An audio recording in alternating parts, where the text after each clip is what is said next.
In an environment like this, when people are skittish, stocks have broken a 200-day moving average. You got all the tech problems in Silicon Valley. Now it's expanding the fear sphere, if you will. You would expect gold, wouldn't you, in normal times to be doing better, to be people to be loading up on some sort of a safety valve like gold? Bernie, for years, central banks have made sure that when there's great tension and uncertainty in the market, geopolitical events, they hop on gold and the derivatives market to control the price and make sure that people have the impression that everything is going to be fine. Mm-hmm.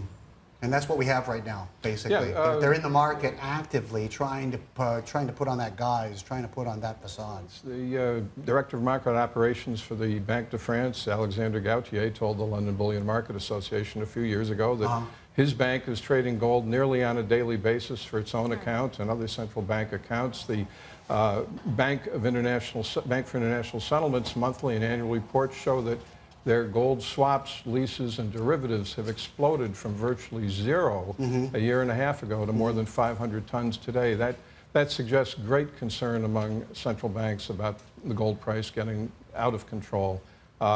They are in the market every day. If you ask them, what is the purpose of these trades, these derivatives, these swaps and leases? As I asked them a few weeks ago, they say, oh, we don't talk about this stuff. And I imagine they don't talk about it because it's not innocent activity. So how should we be viewing the gold price? I mean, so much of it, right, for a long time was, gold is a safe haven. We check sentiment or get a gauge of where sentiment is based on where gold moves, and yet it seems you're suggesting here that the movement is not, that correlation is not what it used to be. No, central banks want to destroy that correlation. Gold is the ultimate money, potentially the ultimate money. It's an independent currency that no government issues on its own.